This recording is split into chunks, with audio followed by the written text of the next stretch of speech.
Assalamualaikum warahmatullahi wabarakatuh. Saudaraku kaum muslimin dan muslimat, saudara sebangsa dan setanah air dimanapun Anda ada dan berada. Kembali berjumpa dengan saya Abu Fikri dalam rangka kebaikan, kebenaran untuk mempermudah langkah-langkah kita menuju jalan selamat, yaitu Allah dan Rasulnya. Baik saudaraku, kita bertemu lagi dalam episode kedua atau seri yang kedua mengenai masalah siapakah anak Adam itu. Nah, beberapa hari yang lalu saya sudah buatkan videonya, yaitu seri 1 ataupun bagian 1. Karena waktu juga maka ditunda. Nah, kali ini adalah seri kedua ataupun bagian yang kedua. Ya, bermula daripada pandangan masyarakat terhadap beberapa kebudayaan Islam yang ada di Indonesia, yaitu mempersoalkan masalah adanya mengirim surah Al-Fatihah atau bacaan Al-Fatihah kepada orang yang sudah meninggal dunia. Kemudian jika ada orang meninggal dunia, ada istilahnya acara-acara yasinan, tahlilan, doa yang 3 hari, 7 hari, 40 hari, 100 hari, bahkan sampai 1000 hari, yang di situ terdapat acara makan-makan. Dan ini selalu dipersoalkan oleh sebagian daripada saudara kita tentang hal-hal yang menjadi keyakinan saudara kita yang lainnya. Jadi kita mencoba untuk menengahi ataupun menyampaikan cerita tentang itu. Semoga bermanfaat bagi kita yang sedang berselisih pemikirannya, berselisih perasaannya, dan berselisih tentang amalannya. Baik saudaraku, kita masuk saja kepada bahasannya. Jadi beberapa hari yang lalu ya sudah saya buatkan sebuah video tentang ini juga, yang dibahas masalah anak Adam waktu itu kan. Jadi iza mata anak Adam, artinya jika mati anak Adam, inqata'a amalhu illa min salasin. Jika mati anak Adam, maka putuslah semua amalannya kecuali 3 hal. Nah, masalah anak Adam sudah kita jelaskan beberapa hari yang lalu. Itu sudah kita tahu, ternyata Adam terbuat dari tanah, anaknya terbuat dari saripati tanah. Nah, itu merujuk kepada tubuh badan jasad yang ada pada kita. Jadi kalau tubuh badan jasad yang sudah mati, ya otomatis memang hilang fungsi dia.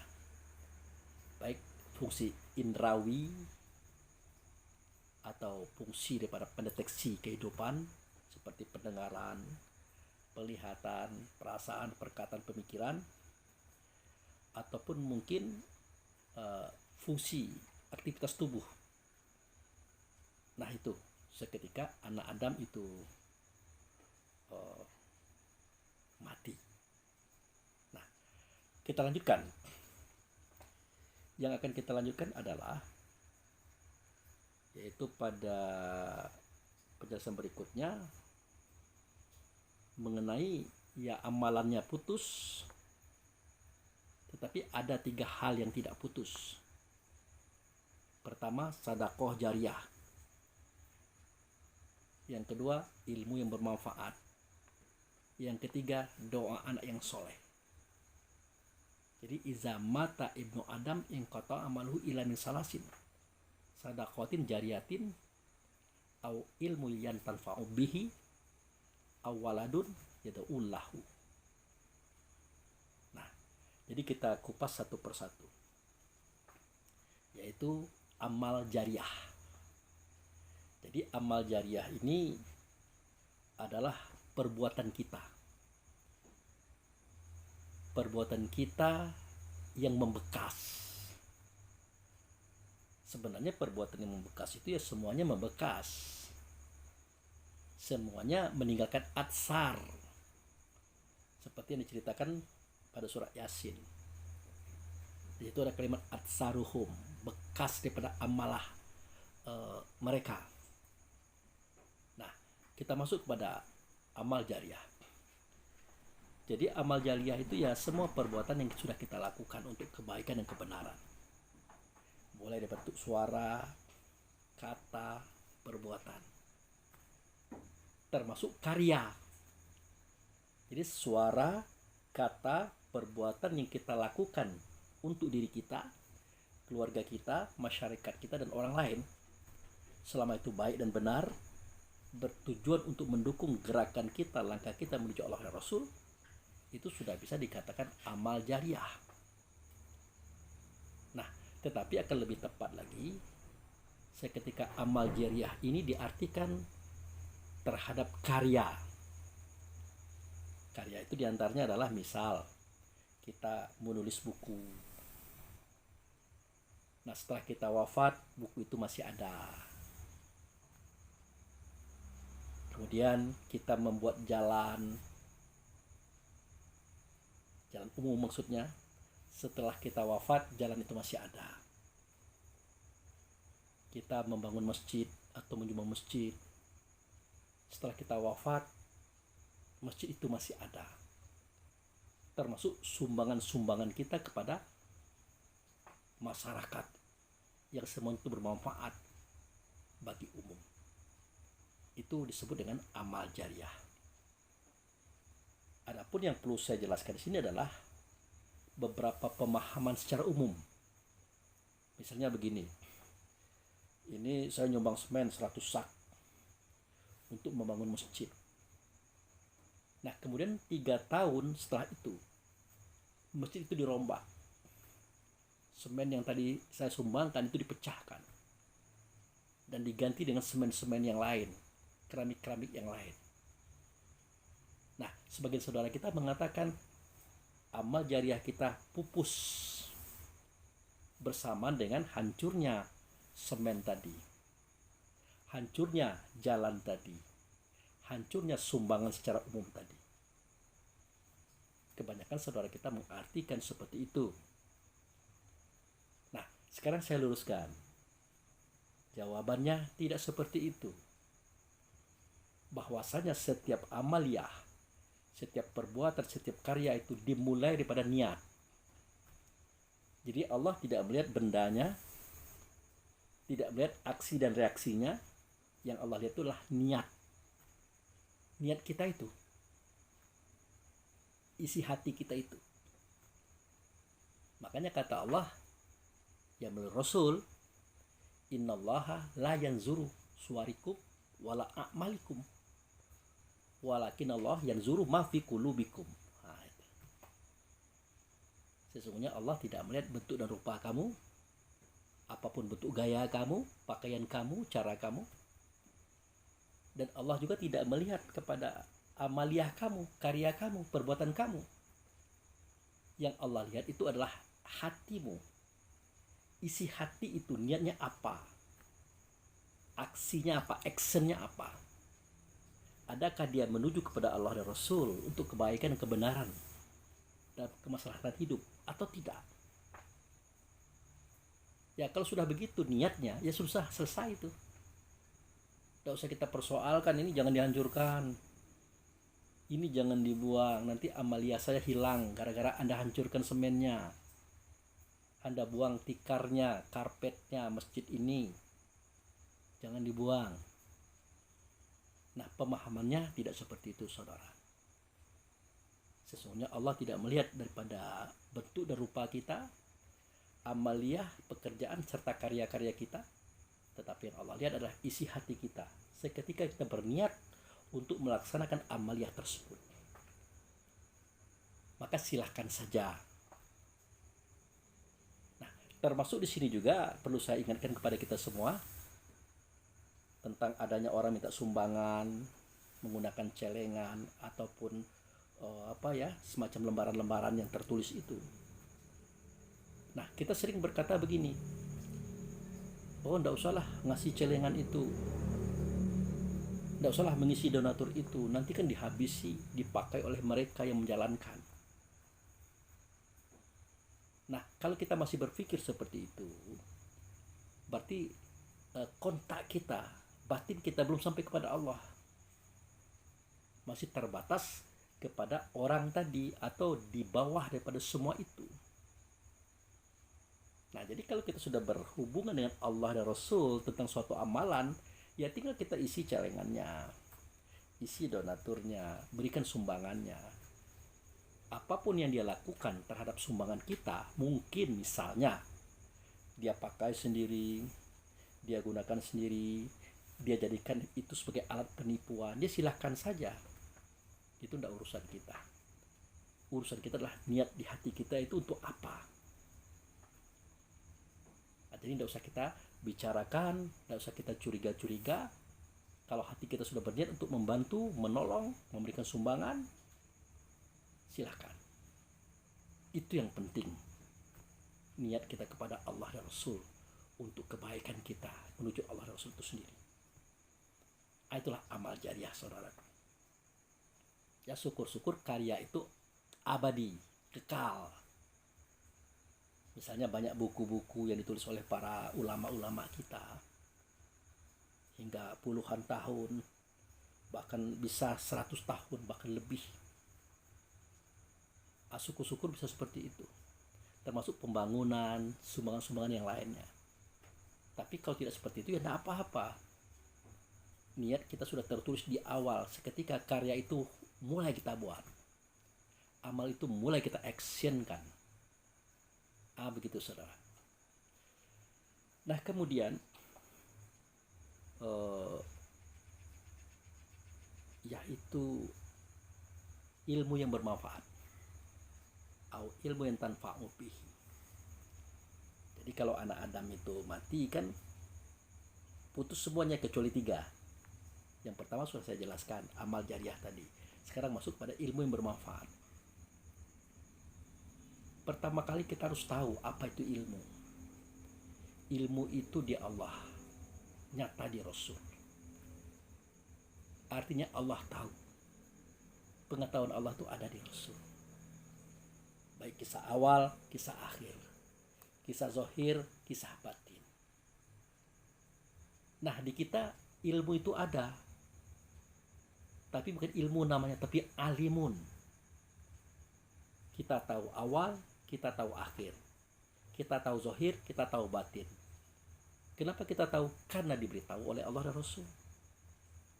Hanya kita lupa dengan apa yang sudah kita ketahui. Makanya dalam kitab Quran ini selalu ada kata wa'iz, wa'iz, wa'iz. Ingatlah, ingatlah, ingatlah. Karena barang itu ada kejadiannya. Kita ada di situ, kita mendengarkan, kita menyaksikan. Tapi kita lupa. Nah, termasuk kejadian seketika kita menatap kepada Allah, yang nyata tidak Allah, melainkan utusannya, bernama ia dengan nama Muhammad. Itu terjadi, tapi kita lupa. Nah, itulah yang diukir pada surat Al-A'raf ayat 172 itu.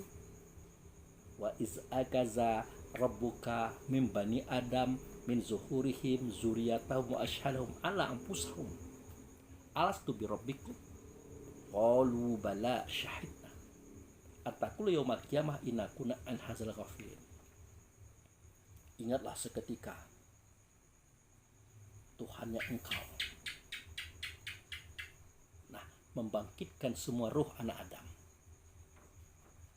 mengangkat saksi atas dia mereka satu persatu. Ditanyakan, alastu bi rabbikum, adakah tidak aku ini dengan Tuhan kamu? Kalau Allah kita katakan Tuhan, tentu aku ini yang dengan Tuhan itu siapa? Itulah Muhammad Rasulullah Sallallahu Alaihi Wasallam. Walaupun pada waktu itu nama beliau belum Muhammad, melainkan Ahmad. Nah, waktu itulah kita bersujud sambil berkata, asyhadu an la ilaha illallah wa asyhadu anna Muhammadar Rasulullah.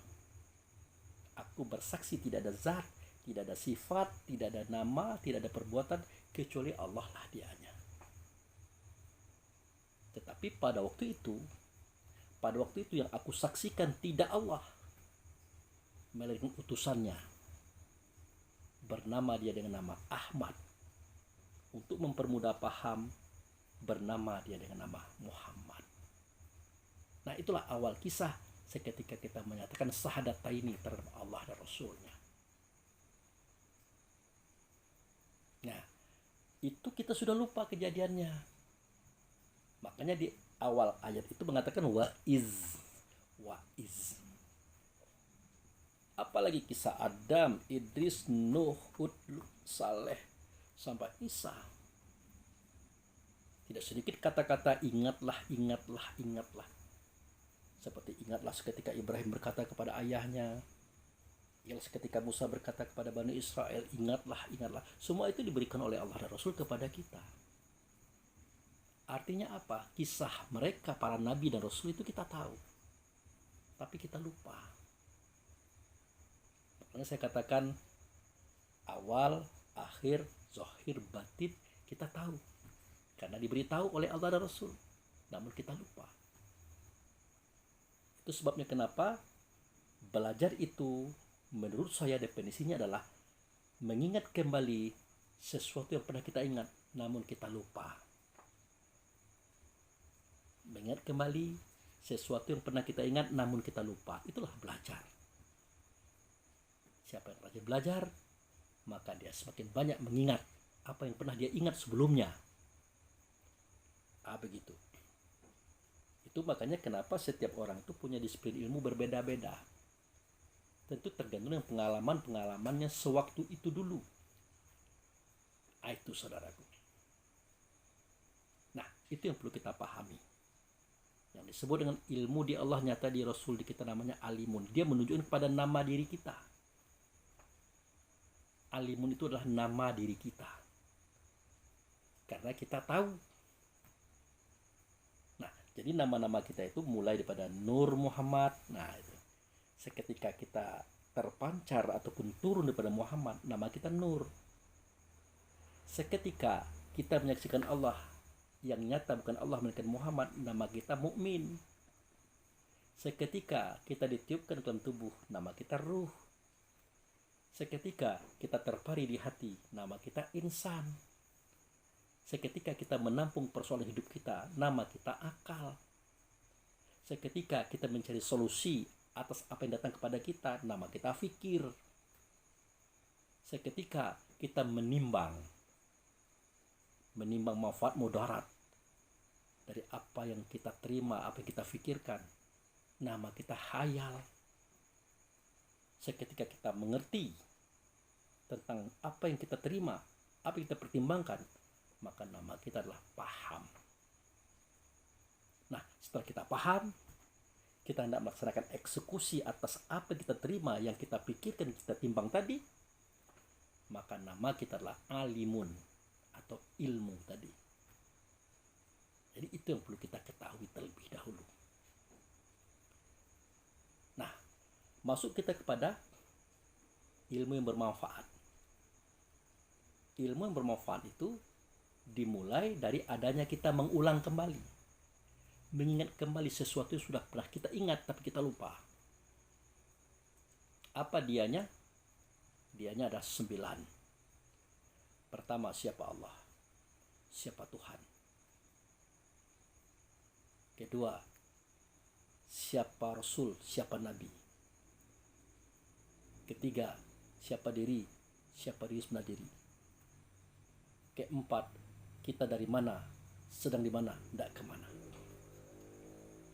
Lah, tadi Pak Abu Fikri bilang 9, kok adanya 4? Nah, karena dia digabung jadinya 4. Sebenarnya kalau kita pecah satu persatu, 1, siapa Allah? 2, siapa Tuhan? 3, siapa Rasul? 4, siapa Nabi? 5, siapa diri sebenarnya diri pada kita? 6, siapa diri kita? 7, dari mana kita? 8, sedang di mana kita? 9, tidak kemana kita. Itulah 9 cabang ilmu yang harus kita tuntut, yang harus kita ketahui. Nah, setelah kita mendapatkan pengetahuan itu, maka kita tuntut dia, kita cari dia, kita telusuri dia. Dengan 9 ilmu inilah nanti kita bertemu dengan sesuatu yang disebut dengan manfaat. Apa itu manfaat? Yaitu jalan selamat. Jalan tempat kita kembali kepada Tuhan. Kan dikatakan oleh Nabi Isa, bahkan saudara kita dari Nasrani sering mengatakan bahwa kita inilah domba yang sesat. Kalau istilah mereka kan domba yang sesat. Apa itu tidak menghina Pak Abu Fikri? Ada kalimat domba? Tidak juga. Domba itu adalah hewan. Kalau bahasanya adalah binatang. Itu menunjuk pada tubuh badan jasad kita. Tubuh badan jasad kita ini, nama latinnya adalah spermatozoa. Itu sejatinya. Atau hewan sperma. Jadi kalau mereka mengatakan domba yang sesat, ya tidak juga ada salahnya. Memang tubuh badan jasad kita adalah hewan sperma.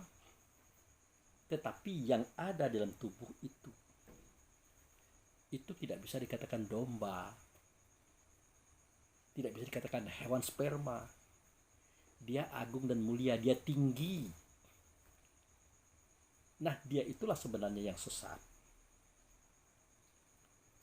Dia itu yang sesat. Apa bentuk kesesatannya? Kita sering mengatakan orang yang salah memahami kita katakan sesat. Orang yang keliru memahami kita katakan sesat. Bahkan kita kafir-kafirkan. Padahal definisi sesat itu sederhana. Apa definisinya? Orang yang keluar dari rumahnya, kemudian dia tidak bisa kembali lagi ke rumah itu. Orang yang keluar dari rumahnya, kemudian dia tidak tahu lagi bagaimana jalan untuk kembali ke rumah itu. Itu sesat. Tapi definisi sejatinya adalah kita datang daripada Allah, semestinya kembali kepada Allah. Tetapi kita tidak tahu jalan untuk kembali kepada Allah. Itulah sesat. Nah, masalah kita keliru dalam memahami, salah dalam memahami selama itu tidak kita sengaja, itu wajar-wajar saja. Namanya proses menuju kebenaran. Maka itulah yang saya bahas beberapa waktu yang lalu. Seketika Ibrahim melihat bulan, dia katakan itu Tuhan. Melihat bintang, dia katakan itu Tuhan. Melihat matahari, dia katakan itu Tuhan. Karena benda-benda tadi dia tenggelam, maka Ibrahim mengatakan, aku tidak mau bertuhan kepada yang tenggelam. Pada waktu itu apakah Allah marah? Apakah Allah mengatakan Ibrahim sesat, bahkan kafir? Tidak. Memang itu sebuah processing untuk mencapai titik kebenaran itu sendiri. Biasa itu orang keliru, orang salah. Yang tidak biasa itu adalah seketika kita menyalahkan dia. Itu saudara. Itu yang tidak biasa. Tapi itulah yang jadi kebiasaan. Makanya ricuh kita ini, heboh kita ini, selalu konflik. Kenapa? Karena kita tidak bisa memahami itu secara baik dan terperinci. Apalagi kemarin, memang kejadiannya 4 tahun yang lalu ya. 4 tahun yang lalu Ustadz Evi Effendi, seketika dia mau mengisi suatu acara, maka pembawa acara itu mengatakan bahwa semua kita ini adalah sesat. Termasuk Nabi Muhammad juga sesat. Apa itu Pak Ustadz ayatnya? Dibacalah oleh Evi Effendi sebagai Ustadz. Aku temui engkau adalah sesat, Muhammad. Kemudian aku tunjukkan. Hebohlah dunia ini. Sehingga berbantah-bantahanlah. Oleh karena mereka tidak tahu siapa itu Muhammad. Belum paham siapa itu Muhammad. Itulah jadinya. Padahal Muhammad itu adalah pembawa petunjuk dan pembawa agama. Nah, kalau dia membawa petunjuk, membawa agama daripada Allah, untuk siapa petunjuk itu? Untuk siapa agama itu? Bukan untuk Muhammad, tapi untuk kita. Makanya aku temui kalian itu sesat, kemudian aku tunjuki. Karena akulah yang membawa petunjuk, aku yang membawa agama, itu yang sebenarnya. Bukan Muhammad itu sesat. Kita yang salah memahami arti daripada itu. Nah, itu saudaraku. Jadi ilmu yang bermanfaat itu adalah ilmu yang membawa kita kembali kepada Allah dan Rasul. Mulai hari ini hingga kita mati nanti. Jadi innalillahi wa inna ilaihi raji'un itu tidak terjadi seketika kita mati, tapi hari ini kita kembali. Dan hari ini pula kita tahu tempat kita kembali. Itulah ilmu yang bermanfaat. Apa itu prakteknya? Prakteknya sholat, berhubung dengan Tuhan di tempat kita berhubungan, yaitu falyabudu rabb hadzal bait. Kau sembah Tuhan di rumah ini, fattakhizu min maqam Ibrahim sholat. Kau ambil sebagian maqam Ibrahim, kamu sholat di sini, kamu berhubungan dengan Tuhan di sini.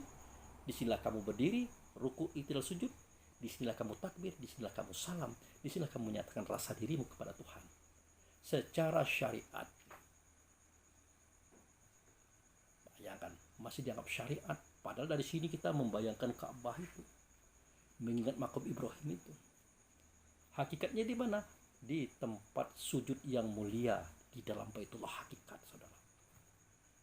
Nah, inilah ilmu yang bermanfaat, ilmu yang akan menolong kita untuk sampai kepada Allah. Maka jangan diartikan kita mengajar orang mengaji, mengajar orang menulis, membaca, mengajar orang membuat kue, membuat baju, macam-macam. Kita anggap itu ilmu bermanfaat. Apakah itu salah? Tidak juga. Benar, itu bermanfaat.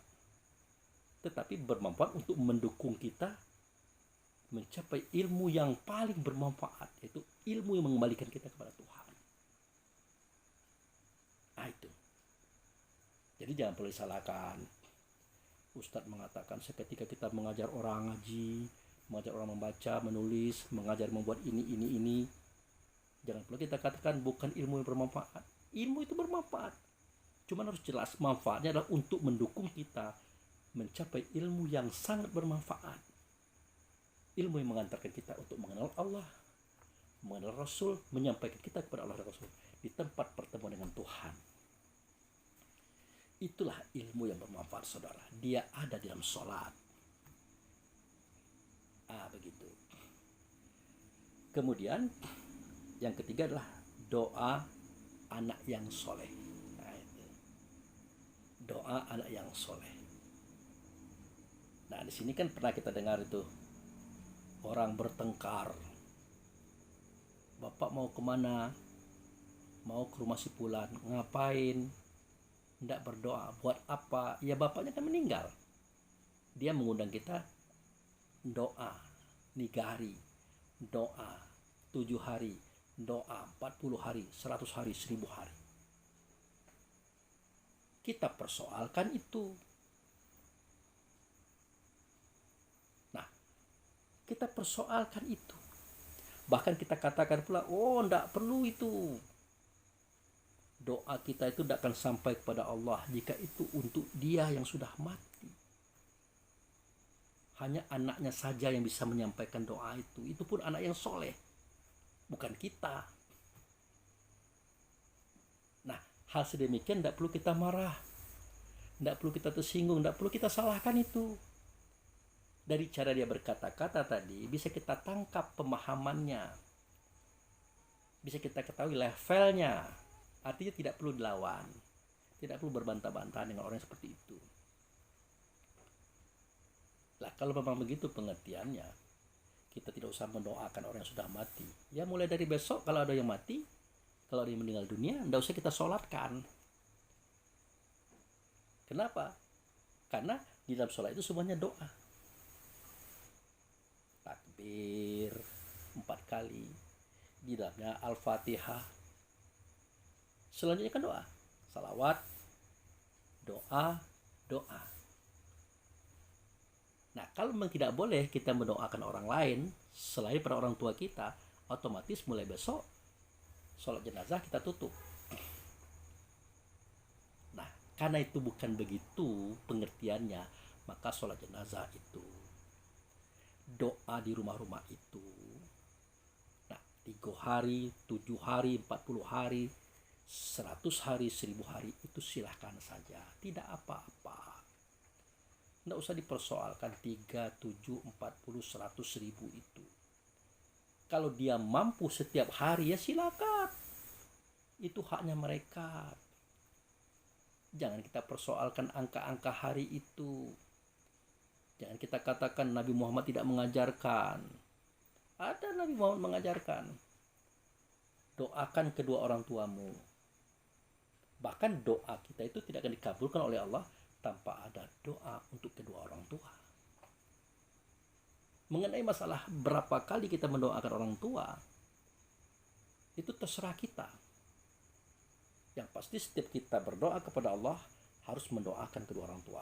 Baru kita bisa berdoa dengan doa-doa lain. Itu. Bayangkan saja, 1 hari 1 malam, jika kita sholat, kita berdoa kepada Allah, pasti 5 kali sehari semalam minimal kita mendoakan orang tua kita. Sehari semalam 5 kali. Ini cuma 3 hari, 7 hari, 40 hari, 100 hari kita hebohkan. Oh tapi bukan itu Pak Abu Fikri. Nah apa? Mereka juga makan-makan di situ. Nah itu. Setelah menguburkan jenazah itu makanan sudah menunggu di rumah. Makanan sudah menunggu di rumah. Itu yang tidak boleh, kata sebagian daripada saudara-saudara kita. Nah, persoalan boleh dan tidak boleh itu tergantung dengan perasaan tuan rumah. Apakah itu memberatkan atau tidak bagi dia? Kalau itu memberatkan, dia mencari makanan, minuman, santapan-santapan tadi dengan hutang piutang, dia berhutang kemana-mana, Allah dan Rasul itu mengharamkan. Bahkan sang mayat, sang jenazah, sang roh tadi menjerit dan menangis melihat anak-anaknya, keluarganya tersiksa dengan hutang oleh karena kematiannya. Itu tidak boleh. Bahkan itulah yang diharamkan oleh Allah dan Rasul. Tapi bagaimana Pak Abu Fikir, dia orang miskin. Dia gunakan itu dari bantuan teman-teman. Ada yang bawa beras, ada yang bawa ayam, ada yang bawa kelapa, ada yang masukkan duit. Apakah boleh? Ya kalau yang bersangkutan tadi berkeinginan untuk menjadikan pemberian itu sebagai sedekah kembali bagi ayah bundanya yang sudah meninggal, ya silakan saja. Tidak ada masalah. Karena barang itu setelah jatuh ke tangannya, maka itu haknya dia, terserah. Yang tidak boleh itu kalau dijadikannya uang itu, beras itu, makanan itu untuk maksiat. Itu baru tidak boleh. Nah, itu. Jadi tidak usah kita masalahkan tentang dia makan minum di rumah seketika acara kematian itu terjadi. Nah, ada beberapa pertimbangan sosial. Biasanya kalau Bengkulu ya, itu ada makan-makan itu. Sewaktu jenazah itu wafat, dikuburkan, ada makan-makan. Tetapi tidak di rumah ahli tadi, tidak di rumah ahli musibah tadi, di rumah yang lain. Di sebelahnya mungkin, di seberangnya mungkin, ada beberapa kelang rumah mungkin. Apa tujuannya? Karena itu saudara-saudara yang dari selatan datang, yang dari utara datang, yang dari barat datang, yang dari timur datang. Nah, seketika mereka datang menguburkan jenazah orang tua kita, setelah zuhur mereka lapar. Haruskah mereka itu keluar mencari makan? Jawabnya silahkan saja. Silahkan saja. Tetapi alangkah baiknya kita menjamu mereka sebagai hadiah bagi orang tua kita. Jika uang kita ada, jika persiapan kita ada, sehingga mereka tidak disibukkan dan tidak direpotkan oleh adanya meninggal orang tua kita. Begitu saudara. Apakah zaman Nabi ada itu Pak Ustadz? Apakah zaman Rasulullah ada itu Pak Abu Fikri? Ya jawabnya ada. Seketika Ja'far bin Abu Thalib, panglima Rasulullah itu gugur seketika menghadapi pasukan Romawi. Nabi waktu itu tidak ikut perang. Nabi sampaikan kepada sahabat, "Hai sahabat-sahabatku, tolong siapkan makanan, buat makanan, antar ke rumah Ja'far. Karena Ja'far hari ini gugur di medan perang." Nah, kita kan tahu saudara Ja'far itu, sahabat Nabi itu jumlahnya bukan 1 orang, 2 orang, 3 orang, 5 orang. Bahkan puluhan, ratusan, ribuan. Jikanya semuanya itu membawa makanan, membawa perbekalan, apakah bisa habis 1 hari itu oleh keluarga Ja'far? Tidak. Tetapi mereka juga ikut makan-makan di tempat itu untuk meramai-ramaikan situasi dan kondisi agar mereka ahli rumah tadi tidak terlalu bersedih. Di dalam sedihnya dia kita kunjungi, kita datangi, bukan sekedar datang tapi kita bawa makan, minum. Tentu setidak-tidaknya terkurangi beban pemikiran dan perasaan dengan adanya kita melakukan hal seperti itu. Jadi jangan dikatakan tidak ada zaman Nabi, ada. Itu saudaraku. Kemudian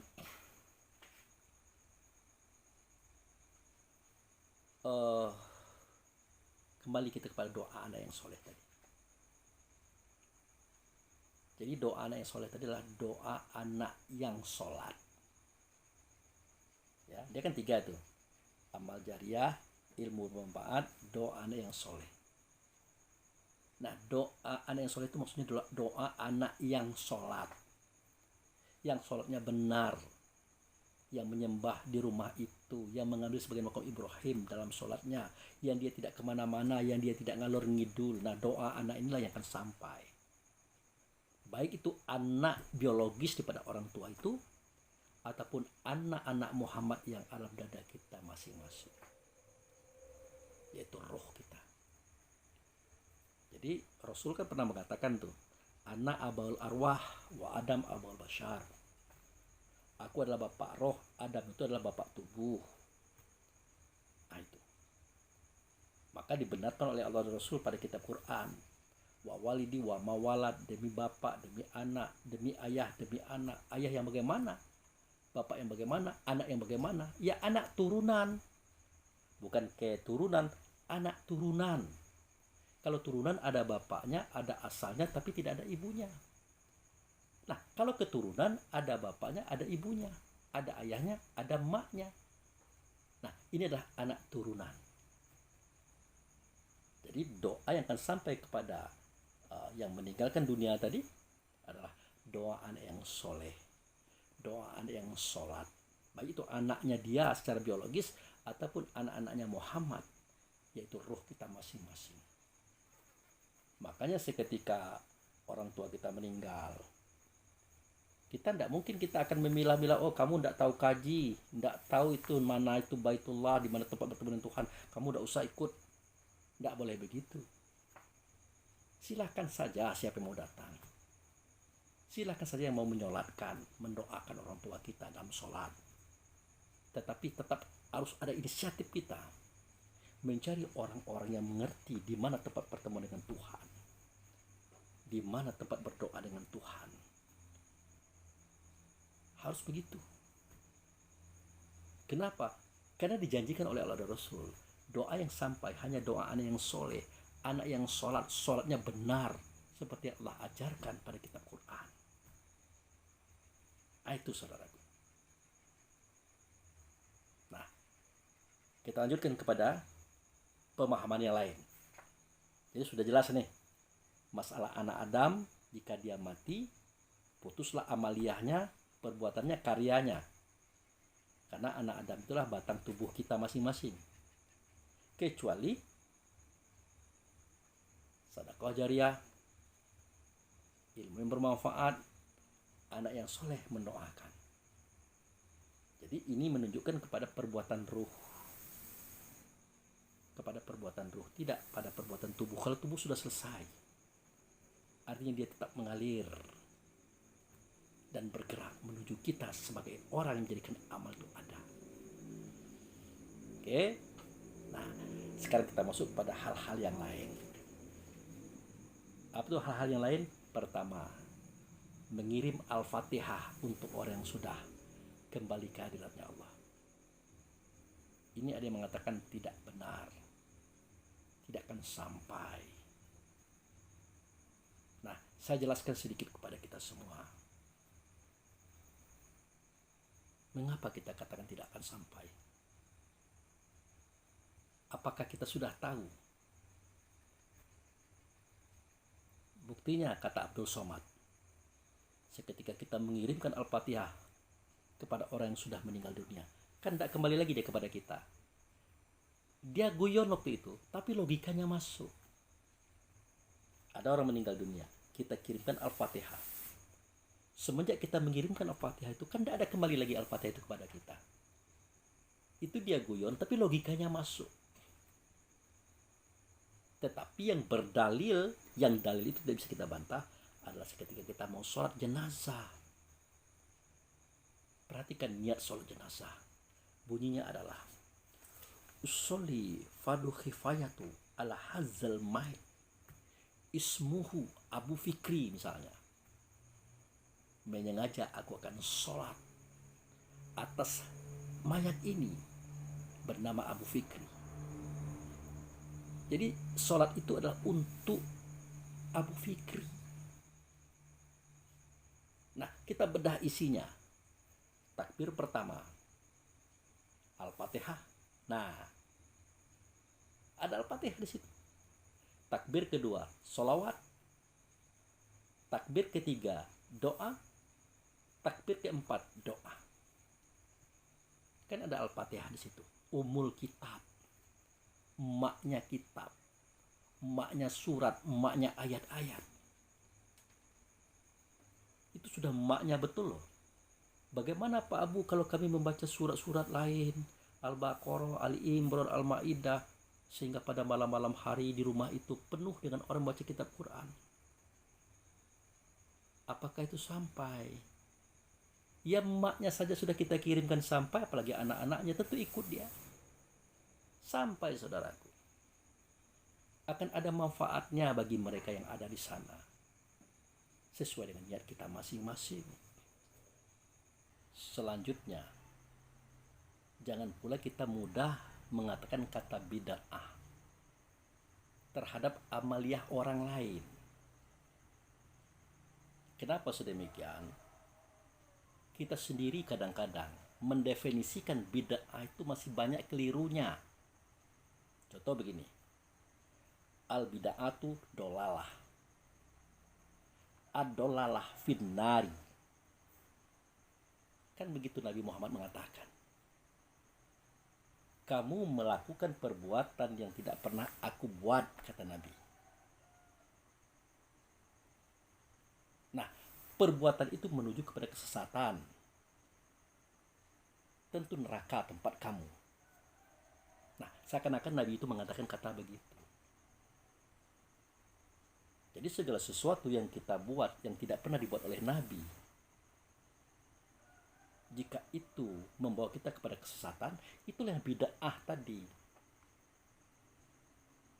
Itu yang bid'ah.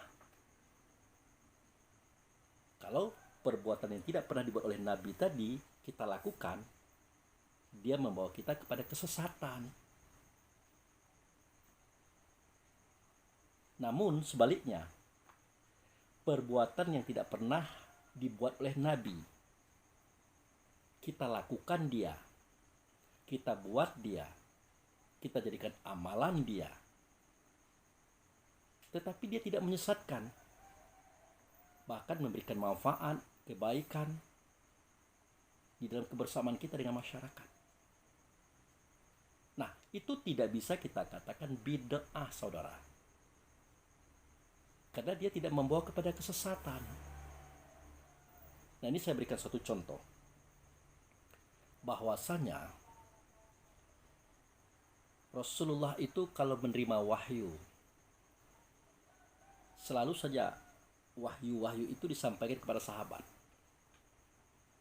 Oleh sahabat ditulis di pelepah kurma, batu-batu, kayu-kayu, tulang-tulang, kulit hewan, batu-batu, dan sebagainya yang bisa ditulis padanya. Nah, itu sampai beliau wafat, catatan wahyu itu masih berada di atas benda-benda tersebut, saudara. Masih berada di atas benda-benda tersebut. Nah, di era Sayyidina Abu Bakar As-Siddiq, yaitu khalifah beliau yang pertama, terjadi peperangan yang disebut dengan Perang Yamamah, yaitu antara pasukan muslim yang dipimpin oleh Khalifah Abu Bakar melawan orang muslim juga, tetapi sudah murtad, dipimpin oleh para nabi palsu, Musailamah Al-Kahzab, Sajjah Tamimiyah. Mereka murtad. Mereka tidak mengakui lagi Islam. Dan mereka ingin mendirikan negeri sendiri, negara sendiri, kekuasaan sendiri. Nah, oleh Abu Bakar serta sahabat-sahabat yang komitmen dengan Islam bersama Rasulullah pada waktu itu, diperangi. Maka meletuslah Perang Yamamah. Nah, di dalam Perang Yamamah itu gugur 70 orang hafiz wahyu yang menghafal wahyu itu gugur. Belum lagi yang tidak hafiz, banyak. Nah, berdasarkan kejadian ini, Ali bin Abi Thalib timbul kegelisahannya, timbul keresahan hatinya. Maka dia berkata kepada Umar, "Hai Umar, Perang Yamamah kemarin menjadikan aku takut, menjadikan aku khawatir, sangsi." Maka bertanya Umar, khawatir apa, sangsi apa, takut apa? Nah, dalam perang itu, kata Ali, aku lihat 70 orang hafiz wahyu gugur. Belum lagi yang tidak hafiz. Nah, jadi aku berkeinginan menyarankan kepada kita semua, termasuk pada Anda, bagaimana kiranya catatan wahyu yang ada di tulang-tulang, di batu-batu, di kayu-kayu, di pelepah kurma, di kulit-kulit hewan tadi, kita klasifikasikan, kita kumpulkan, kita buat jusnya, nama suratnya, ayatnya. Nah, itu saran saya. Apa kata Umar bin Khattab? Dengan berang, dengan muka yang merah, dengan emosinya dia, Ali, Anda jangan macam-macam. Anda jangan membawa saya untuk mengerjakan sesuatu yang tidak pernah dibuat oleh Rasulullah. Ya, kata Ali betul. Nabi Muhammad tidak pernah membuat juz, nama surat, ayat. Tidak pernah mengumpulkan semua catatan wahyu itu. Tapi pertimbanganku adalah, seketika nanti kita tidak ada lagi. Masyarakat ini berkembang. Persoalan banyak. Nah, seketika mereka hendak menyatakan hukum, hendak menyatakan sesuatu sebagai pedoman, mereka tangkap dari mana? Mereka dapat dari mana? Dalilnya apa? Kalau tidak kita klasifikasi sekarang. Kalau kita enak, baru 2 tahun yang lalu bersama Rasulullah, ingatan kita belum lupa. Populasi kita belum begitu banyak. Perkembangan masyarakat kita, budaya kita belum seberapa. Tapi generasi berikutnya, nah, bagaimana nasib mereka? Sedangkan catatan wahyu ini saja sudah punah, tidak ada lagi. Karena tidak ada lagi yang mengurusnya. Nah, mendengar ini, Umar bin Khattab pun luluh hatinya, terbuka hatinya, terbit pemikirannya. Oh ya, akhirnya Umar pun setuju. Nah, Singkat cerita, mereka berdua menghadapi Abu Bakar As-Siddiq yang waktu itu adalah khalifah, Amir Mukminin. Nah, jadi Umar dan Ali menghadap khalifah, menyampaikan hal yang sama. Juga dijawab dengan jawaban yang sama oleh Abu Bakar. Adakah kalian berdua, wahai Umar dan Ali, hendak meminta aku melakukan sesuatu yang tidak pernah dibuat oleh Rasulullah? Maka dijelaskan. Oh iya. Akhirnya Abu Bakar pun setuju. Nah, lalu Abu Bakar memanggil sekretaris Nabi, Zaid bin Thabit, meminta mengerjakan proyek itu. Ya jawabnya sama. Adakah engkau, wahai Abu Bakar As-Siddiq, khalifah kami, Amir Mukminin, tidak meminta aku melakukan sesuatu yang tidak pernah dibuat oleh Rasulullah? Akhirnya dijelaskan. Zaid pun ikut. Nah, maka dikerjakanlah proyek pengumpulan catatan wahyu tadi. Dibuat juznya, nama suratnya, ayat-ayatnya. Itu 2 tahun setelah Nabi wafat loh. Nah, pada tahun 40 Hijriah, di masa era Khalifah Utsman bin Affan, maka dibuatlah itu dalam bentuk buku. Atau dibukukan, saudara. Jumlahnya 4. Yang satu diletakkan di Mekah, yang satu diletakkan di Madinah, yang satu di Kufah, yang satu lagi di Basrah. Nah, ini adalah perbuatan yang tidak pernah dibuat oleh Nabi.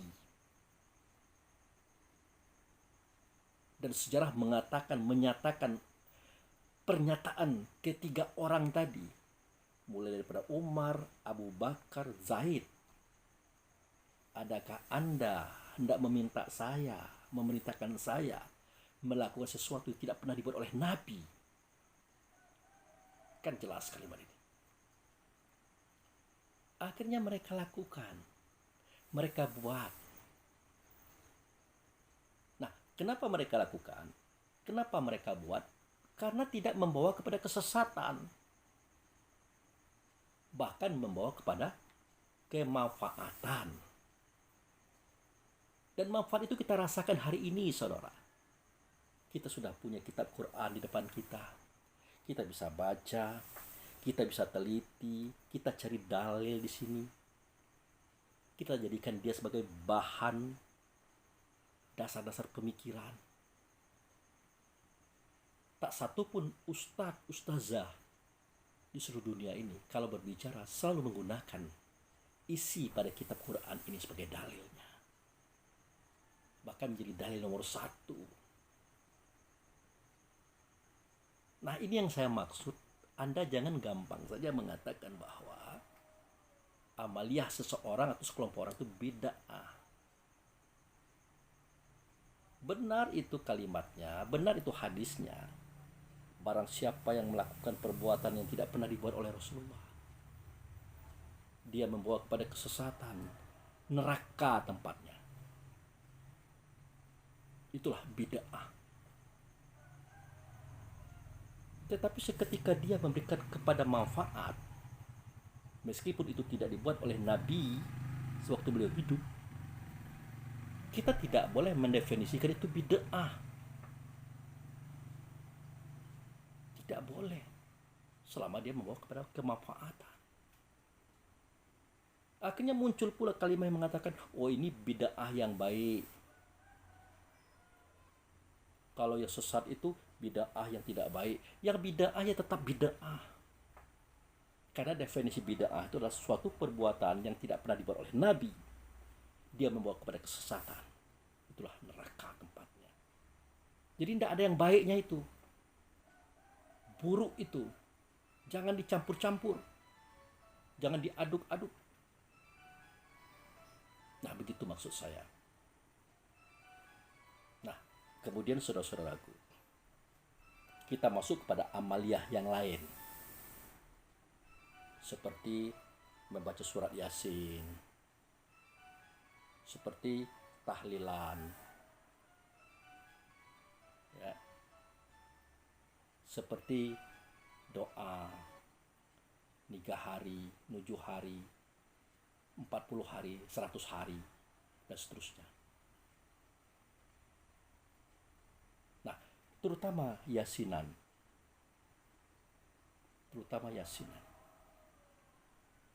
Nabi Muhammad tidak melaksanakan itu. Maka kenapa Anda lakukan? Ini bid'ah loh. Nah, tadi kan sudah saya ceritakan. Di zaman Nabi Muhammad itu belum ada nama surat, belum ada juz, belum ada ayat.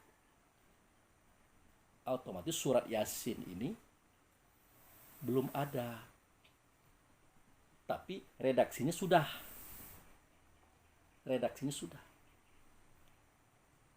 Nah, tadi sudah saya katakan. Kita mengatakan bahwa mengirimkan Al-Fatihah untuk orang yang sudah kembali kepada Tuhan itu tidak akan sampai. Buktinya sewaktu kita sholat jenazah, kita sendiri mengatakan usolli fardu khifayati ala hazal maiti ismuhu Abu Fikri, kan begitu saya katakan tadi. Arba'at takbirah lillahi ta'ala. Aku menyengajakan sholat ini yang hukumnya fardu kifayah untuk mayat ini, untuk orang ini.